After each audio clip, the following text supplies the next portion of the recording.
வணக்கம் viewers, welcome to Tamil Mojo. ரகசியம்னாலே நமக்கு முதல்ல ஞாபகத்துக்கு வர்றது சிதம்பர ரகசியம் தாங்க. இப்ப கூட யாராவது ஒருத்தர் எதையாவது ஒன்ன யாருக்கும் தெரியாம மூடி மூடி மறைச்சா அது என்ன அவ்வளோ பெரிய சிதம்பர ரகசியமா அப்படின்னு கேட்போம்.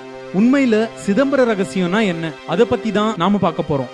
நிலம், நீர், காற்று, நெருப்பு, ஆகாயம், இப்படி பஞ்சபூதங்களால் ஆனதுதான் உலகம். இதுல நிலத்துக்கு காரணமா நீரும், நீருக்கு காரணமா நெருப்பும், நெருப்புக்கு காரணமா காத்தும், காத்துக்கு காரணமா ஆகாயமும் இருக்கு. ஆக எல்லாத்தோட ஆதி காரணமா ஆகாயம் இருக்கு. சரி, இந்த ஆகாயத்தோட காரணம் என்ன? அதுதான் சிதம்பர ரகசியம். சுவிட்சர்லாந்துல இருக்க ஐரோப்பிய ஆராய்ச்சி நிறுவனமான SCRN தான் உலகிலேயே மிகப்பெரிய பிசிக்ஸ் லேபுங்க. இது தன்னோட என்ட்ரன்ஸ்ல சிதம்பர நடராஜர் சிலைய கொண்டிருக்கு. பெரும்பாலான கிறிஸ்தவர்கள் வாழ்ற சுவிட்சர்லாந்துல ஏன் ஒரு இந்து கடவுளோட சிலைய வச்சிருக்கணும்? அதுதான் சிதம்பர ரகசியம். பொதுவா கோயில்ல ஏதாவது ஒரு கடவுளோட உருவத்தை வழிபடுவாங்க, அல்லது மெக்கா, மெதினா மாதிரி உருவம் இல்லாத அருவத்தை வழிபடுவாங்க. ஆனா உருவமா நடராஜரையும், அருவமா லிங்கத்தையும், அருவமா ஆகாயத்தையும் ஏன் சிதம்பரத்துல மட்டும் வழிபடுறாங்க? அதுதான் சிதம்பர ரகசியம். சிதம்பரம் நடராஜர் கோயிலுக்கு மேல இயங்குற எந்த ஒரு செயற்கைக்கோளும் செயலிழந்து போகுதான். ஏன்னு தெரியுமா? அதுதான் சிதம்பர ரகசியம். என்னடா கேள்வியா கேக்குறீங்களே, பதில எப்ப சொல்வீங்கன்னு எதிர்பார்க்கிறீங்களா? ஏன், எதுக்கு, எப்படின்னு கேள்விகளை கேட்க கேட்கத்தான் தெரிஞ்சுக்கணும்ன்ற ஆர்வம் அதிகமாகும், உண்மைகளை ஆராய தோணும். சரிங்க, நம்ம சப்ஜெக்டுக்கு வருவோம். சிதம்பர ரகசியம்னா என்ன? சிதம்பரம் நடராஜர் சிலை, கோவில் அமைந்த விதம், அப்புறம் அங்க நடக்கிற வழிபாடு, இந்த மூணும் தான் சிதம்பர ரகசியமா காலங்காலமா போற்றப்படுது. உலக காந்த ஈர்ப்பு விசையினோட மையத்துல தான் இந்த சிதம்பரம் நடராஜர் கோயில் அமைந்திருக்கிறதாம். அதனால தான் இந்த கோயிலுக்கு மேல பறக்கிற எந்த ஒரு சேட்டலைட்டும் செயலிழந்து போகுதாம். அது மட்டும் இல்லாம சைவ சமய அன்பர்களான பஞ்சபூத சிவஸ்தலங்கள்னு போற்றப்படுற காயஹஸ்தி, காஞ்சிபுரம், திருவானைக்கால், திருவண்ணாமலை, சிதம்பரம், இப்படி 5ம் புவியியல் நிலையில ஒரே நேர்கோட்ல கட்டுப்பட்டு இருக்குங்க.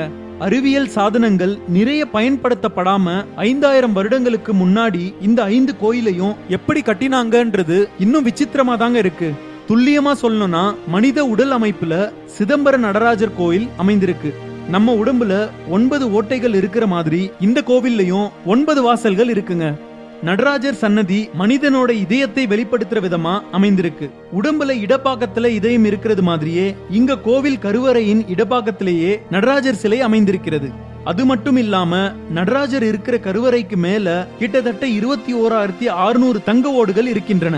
65,000 தங்க ஆணிகளால பதிக்கப்பட்டிருக்குங்க. இந்த 21,600 தங்க ஓடுகள் சராசரியா மனிதன் ஒரு நாளைக்கு விடுற மூச்சோட அளவை குறிக்குது. அதாவது ஒரு நிமிஷத்துக்கு 15னா 15 × 60 × 24 என்ற விதத்துல கணக்கிடப்பட்டு 21,600 தங்க ஓடுகள் பதிக்கப்பட்டிருக்குங்க. 65,000 ஆணிகள்ங்கிறது மனித உடம்புல இருக்கிற நாடிகளோட எண்ணிக்கை. எல்லாம் சரி, ஏன் மனித உடம்பு வடிவத்துல இந்த கோவில் கட்டப்பட்டது? இதுக்கு பதில் ஆரம்பத்திலேயே பார்த்தோம். எல்லாத்தோட ஆதி காரணம் ஆகாயம். மனுஷ உடல்லையும் ஆகாயம் இருக்குங்க. இதத்தான் அம்பரம்னு சமஸ்கிருதத்துல சொல்றாங்க. இதய ஆகாயம்னு சொல்லுவாங்க. அங்கதான் மூச்சா நடராஜர் நடனமாடுறாரு. இதத்தான் ஆனந்த தாண்டவம்னு சொல்றாங்க. அதுவே கோபம் வரும்போது மூச்சை கவனிங்க, வேகமா வெளியே போகும், அப்போ ருத்ர தாண்டவமாம். ஆக அண்டத்துல இருக்கிறது தான் பிண்டத்துல இருக்கும். இத சொல்லாம சொல்றதுதான் நடராஜர் சிலை. அது மட்டும் இல்லாம பிரபஞ்சத்தோட வடிவமா நடராஜர் சிலை இருக்குங்க. அவரோட வலது கையில இருந்து இடது கால் வரை இருக்கிற அமைப்பு மில்கி வேன்னு சொல்ற பால்வழி மண்டலத்தை ஒத்தி இருக்கு. நடராஜரோட இதயம் அமைந்திருக்கிற இடத்துல நம்ம வாழ்ற சூரிய குடும்பமான சோலார் சிஸ்டம் அமைஞ்சிருக்கு. அவரோட இடுப்பை சுத்தி எப்பவும் ஓடிட்டு இருக்கிற பாம்பு நிக்காம ஓடுற காலத்தை குறிக்குது. எல்லாத்துக்கும் மேல அவரை சுத்தி இருக்கிற வட்டம் பிரபஞ்சம் மாதிரியே கச்சிதமா அமைந்திருக்கிறது. அதனால தான் சுவிட்சர்லாந்தின் ஐரோப்பிய அணு ஆராய்ச்சி மையத்துல பிரபஞ்சத்தோட குறியீட்டாக நடராஜர் சிலை வைக்கப்பட்டிருக்கு.